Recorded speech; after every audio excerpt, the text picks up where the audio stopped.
ತಮ್ಮ ಒಂದು ಕಣ್ಣಿನ ಸನ್ನೆಯಿಂದ ಮಳೆಯನ್ನು ನಿಲ್ಲಿಸುವಂತಹ ಮಹಾನ್ ವ್ಯಕ್ತಿ, ತಮ್ಮ ಒಂದು ಮಂತ್ರದ ಶಕ್ತಿಯಿಂದ ಬಾವಿಯಲ್ಲಿ ಬಿದ್ದ ಮಗುವನ್ನ ರಕ್ಷಿಸುವಂತಹ ಆ ಸನ್ಯಾಸಿ, ಎಣ್ಣೆ ಇಲ್ಲದೆ ದೀಪವನ್ನ ಹೇಗೆ ಬೆಳಗಿಸಬಹುದು ಎನ್ನುವುದನ್ನ ತೋರಿಸಿಕೊಟ್ಟಂತಹ ಆ ಮಹಾತ್ಮ, ಇಂತಹ ಸಾವಿರಾರು ಪವಾಡಗಳನ್ನು ಮಾಡಿದಂತಹ ಆ ಮಹಾತ್ಮ ಬೇರೆ ಯಾರು ಅಲ್ಲ ಸ್ನೇಹಿತರೆ, ಅವರೇ ನಮ್ಮ ನಿಮ್ಮೆಲ್ಲರ ಆತ್ಮೀಯ ಶಿರಡಿಯ ಸಾಯಿಬಾಬಾ.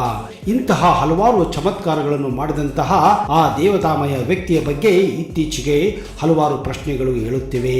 ಕೆಲವರು ಸಾಯಿಬಾಬಾ ಅವರನ್ನ ಕಳ್ಳ, ದರೋಡೆಕೋರ, ಫ್ರಾಡ್ ಅನ್ನುವ ಮಟ್ಟಿಗೂ ಕೂಡ ಮಾತುಗಳನ್ನ, ಚುಚ್ಚು ಮಾತುಗಳನ್ನ ಆಡುತ್ತಿದ್ದಾರೆ.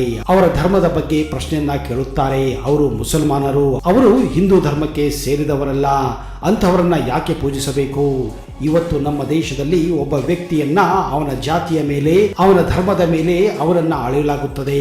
ಅವನು ಎಷ್ಟೇ ಶ್ರೀಮಂತನಾಗಲಿ, ಎಷ್ಟೇ ಬಡವನಾಗಲಿ, ಎಷ್ಟೇ ಪವರ್ಫುಲ್ ಆಗಲಿ, ಅವನ ಧರ್ಮ ನಮ್ಮ ದೇಶದಲ್ಲಿ ಮುಖ್ಯವಾಗಿರುತ್ತದೆ. ಇದು ಇವತ್ತಿನ ಆಚರಣೆಯಲ್ಲ ಸ್ನೇಹಿತರೆ, ಇದು ನೂರಾರು ವರ್ಷಗಳಿಂದ ಈ ಭಾರತ ವರ್ಷದಲ್ಲಿ ನಡೆದುಕೊಂಡು ಬಂದಂತಹ ಒಂದು ಪದ್ಧತಿ. ಹಾಗೆಯೇ ಹಿಂದೂಗಳಾಗಲಿ, ಮುಸ್ಲಿಮರಾಗಲಿ, ಕ್ರೈಸ್ತರಾಗಲಿ ಸಾಯಿಬಾಬಾ ಅವರನ್ನ ತುಂಬ ಪ್ರೀತಿಯಿಂದ, ತುಂಬ ಗೌರವದಿಂದ ಕೂಡ ಆರಾಧಿಸುತ್ತಾರೆ.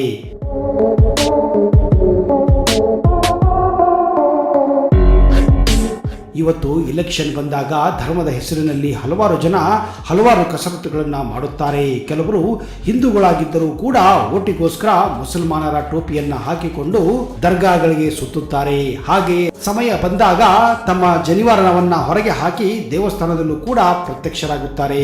ಇದು ಕೇವಲ ಕಪಟ ನಾಟಕವಾಗಿದೆ ಅಷ್ಟೇ. ಆದರೆ ನೂರಾರು ವರ್ಷಗಳ ಹಿಂದೆ ತಾವು ಯಾವ ಧರ್ಮಕ್ಕೆ ಸೇರಿದವರು ಎಂಬುದು ಅವರಿಗೆ ಗೊತ್ತಿರಲಿಲ್ಲ.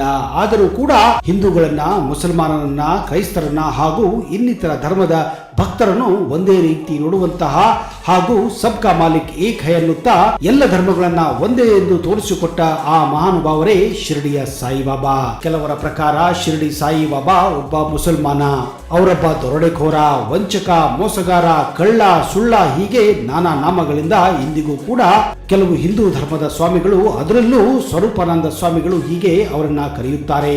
ಯಾವುದೇ ಕಾರಣಕ್ಕೂ ಒಬ್ಬ ಮುಸಲ್ಮಾನ ವ್ಯಕ್ತಿಯನ್ನ ಈ ರೀತಿ ಹಿಂದೂ ದೇವಸ್ಥಾನದಲ್ಲಿ ಇಟ್ಟು ಪೂಜೆ ಮಾಡುವುದು ಇದು ಹಿಂದೂ ಧರ್ಮಕ್ಕೆ ಮಾಡುವಂತಹ ಅಪಮಾನ ಎಂದು ಕೂಡ ಹೇಳುತ್ತಾರೆ. ಸಾಯಿಬಾಬಾ ಅವರ ಉಡುಗೆಗಳನ್ನ, ಅವರ ಹಾವಭಾವವನ್ನ ನೋಡಿದರೆ ಅವರು ಒಬ್ಬ ಮುಸಲ್ಮಾನ ತರ ಕಾಣುತ್ತಾರೆ. ಹಾಗೂ ಅವರು ತಮ್ಮ ಜೀವನವನ್ನ ಹೆಚ್ಚಾಗಿ ಒಂದು ಮಸೀದಿಯಲ್ಲೇ ಕಳೆದಿದ್ದಾರೆ.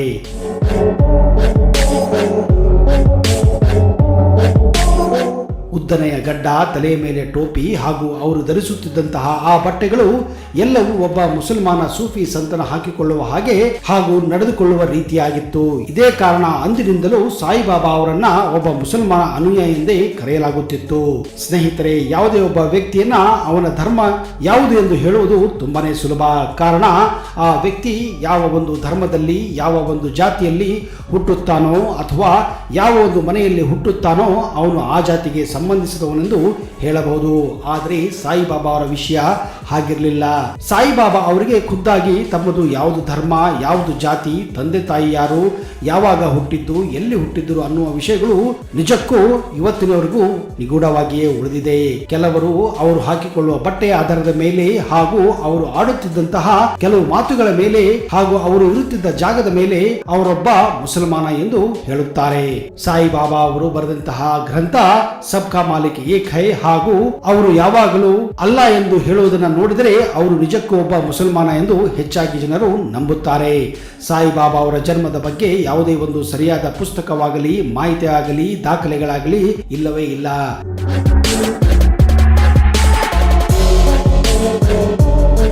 ಸಾಯಿಬಾಬಾ ಅವರನ್ನ ಮೊಟ್ಟ ಮೊದಲ ಬಾರಿಗೆ ಶಿರಡಿಯಲ್ಲಿ ಒಬ್ಬ ಬಾಲಕನ ರೂಪದಲ್ಲಿ ಅಲ್ಲಿನ ಜನರು ಕಂಡಿದ್ದಾರೆ. ಅವರೇ ಅವನಿಗೆ ಸಾಯಿ ಎಂದು ಕೂಡ ನಾಮಕರಣ ಕೂಡ ಮಾಡಿದ್ದರು. ಇಲ್ಲಿಯವರೆಗೆ ಸಾಯಿಬಾಬಾ ಅವರ ಮೇಲೆ 2 ಪುಸ್ತಕಗಳನ್ನ ಬರೆಯಲಾಗಿದೆ. ಆ 2 ಪುಸ್ತಕಗಳನ್ನು ಹಿಂದೂ ಸಾಹಿತಿಗಳೇ ಬರೆದಿದ್ದಾರೆ. ಮೊದಲನೇದಾಗಿ ಶ್ರೀ ಸಾಯಿ ಚರಿತ, ಇದನ್ನ ಸಾಹಿತಿ ಹೇಮಂತ್ ಪಂತ್ ಬರೆದಿದ್ದಾರೆ. ಇನ್ನೊಂದು ದಿ ಲೈಫ್ ಆಫ್ ಸಾಯಿಬಾಬಾ, ಇದನ್ನ ಶ್ರೀ ನರಸಿಂಹ ಆಚಾರ್ಯರು ಬರೆದಿದ್ದಾರೆ. ಈ ಪುಸ್ತಕದ ಅನುಸಾರವಾಗಿ ಸಾಯಿಬಾಬಾ ಅವರು ತಮ್ಮ ಒಬ್ಬ ಅತ್ಯಂತ ಹತ್ತಿರದ ಶಿಷ್ಯನಿಗೆ ಹಾಗೂ ಅನುಯಾಯಿಗೆ ತಮ್ಮ ಹುಟ್ಟಿನ ಗುಟ್ಟನ್ನ ಬಿಚ್ಚಿಟ್ಟಿದ್ದರು ಎನ್ನುವ ಮಾಹಿತಿ ಇದೆ. ಆ ಶಿಷ್ಯ ಹೇಳುವ ಪ್ರಕಾರ ಸಾಯಿಬಾಬಾ ಅವರು ಅವರಿಗೆ ಸಾಯಿಬಾಬಾರ ಹುಟ್ಟಿನ ರಹಸ್ಯವನ್ನ ಹೇಳಿದ್ದರಂತೆ. ಅದರ ಪ್ರಕಾರ ಸಾಯಿಬಾಬಾ ಅವರು ಈಗಿನ ಮಹಾರಾಷ್ಟ್ರದ ಪತ್ರಿ ಎಂಬಲ್ಲಿ ಒಂದು ಬ್ರಾಹ್ಮಣ ಕುಟುಂಬದಲ್ಲಿ ಜನಿಸಿದ್ದರು ಎನ್ನುವ ನಂಬಿಕೆ ಇದೆ. ಸಾಯಿಬಾಬಾ 5 ವರ್ಷದವರಿದ್ದಾಗ ಆ ಹಿಂದೂ ಬ್ರಾಹ್ಮಣ ದಂಪತಿಗಳು ತಮ್ಮ ಮಗನನ್ನ ಯಾವುದೋ ಒಂದು ಕಾರಣಕ್ಕಾಗಿ ಒಬ್ಬ ಮುಸಲ್ಮಾನ ಸೂಫಿ ಸಂತನಿಗೆ ಅವನನ್ನ ಬೆಳೆಸಲು ಕೊಡುತ್ತಾರೆ. ಆದರೆ ಮುಂದೆ ಸಾಯಿಬಾಬಾ 9 ವರ್ಷ ಇದ್ದಾಗ ಆ ಸೂಫಿ ಸಂತರು ಕೂಡ ಸಾವನ್ನಪ್ಪಿದ್ದರು. ಆ ಒಳಗೆ ಸಾಯಿಬಾಬಾ ಆ ಸೂಫಿ ಸಂತರಿಂದ ಹಲವಾರು ವಿದ್ಯೆಗಳನ್ನ ಕಲಿತಿದ್ದರು. ಅದು ಕೂಡ ಹೆಚ್ಚಾಗಿ ಇಸ್ಲಾಂ ಧರ್ಮಕ್ಕೆ ಸಂಬಂಧಪಟ್ಟದ್ದು.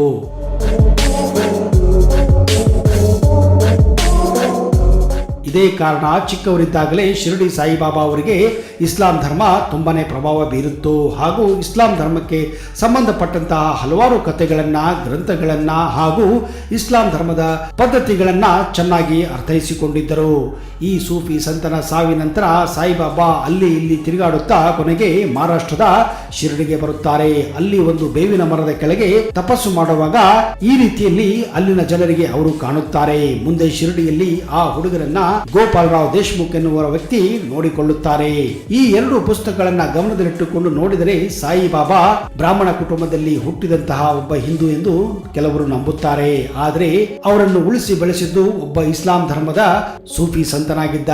ಮಗುವಿದ್ದಾಗಲೇ ಯಾವುದೇ ಒಬ್ಬ ಮಗುವಿಗೆ ಯಾವ ಒಂದು ವಿದ್ಯಾಭ್ಯಾಸವನ್ನ, ಧರ್ಮದ ಆಚರಣೆಯನ್ನ, ಆಚಾರ ವಿಚಾರವನ್ನು ಕೊಡುತ್ತೀರೋ ಆ ವಿಚಾರಗಳೇ ಆ ವ್ಯಕ್ತಿ ಮುಂದೆ ದೊಡ್ಡವನಾದ ಮೇಲೂ ಕೂಡ ಅನುಸರಿಸಲು ಪ್ರಾರಂಭಿಸುತ್ತಾನೆ. ಹೀಗೆ ಆಗಿದ್ದು ಎಂದು ಕೆಲವರು ಸಾಯಿಬಾಬಾ ಅವರ ಬಗ್ಗೆ ಹೇಳುತ್ತಾರೆ. ಆದರೆ ಇನ್ನು ಕೆಲವರು ಇದನ್ನ ಒಪ್ಪುವುದಿಲ್ಲ. ಸಾಯಿಬಾಬಾ ಒಬ್ಬ ಶುದ್ಧ ಮುಸಲ್ಮಾನ ಎಂದು ಕೂಡ ವಾದವನ್ನ ಮಂಡಿಸುತ್ತಾರೆ.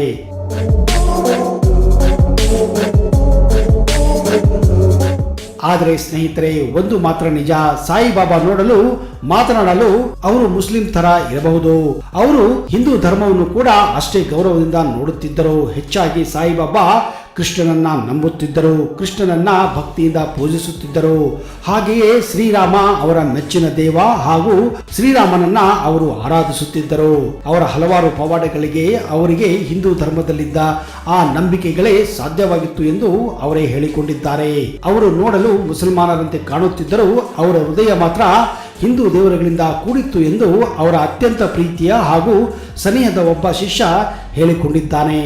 ಏನೇ ಆಗಿರಲಿ ಸ್ನೇಹಿತರೆ, ಸಾಯಿಬಾಬಾ ಹಿಂದುವೇ ಆಗಿರಲಿ, ಮುಸ್ಲಿಮೇ ಆಗಿರಲಿ, ಆದರೆ ಅವರು ಈ ಲೋಕಕ್ಕೆ ಕೊಟ್ಟಂತಹ ಕಾಣಿಕೆ ಅಬಾಧಿತವಾಗಿದೆ. ಎಲ್ಲ ಧರ್ಮದ ಜನರು ಪ್ರತಿದಿನ ಅವರ ಆಶೀರ್ವಾದವನ್ನು ಪಡೆಯಲು ಈಗಲೂ ಕೂಡ ಸಾಯಿಬಾಬಾ ದೇವಸ್ಥಾನಕ್ಕೆ ಹೋಗುತ್ತಾರೆ. ಹಿಂದೂಗಳು ಆರತಿಯನ್ನು ಬೆಳಗಿಸಿದರೆ ಮುಸ್ಲಿಮರು ಅವರ ಸಮಾಧಿಯ ಮೇಲೆ ಚಾದರನ್ನು ಹಾಕಿ ತಮ್ಮ ಭಕ್ತಿಯನ್ನ ತೋರಿಸುತ್ತಾರೆ. ಇದಕ್ಕೆ ಅನ್ನೋದು ಸಬ್ಕಾ ಮಾಲೀಕ್ ಏಕ್ ಹೈ ಎನ್ನುತ್ತಾ.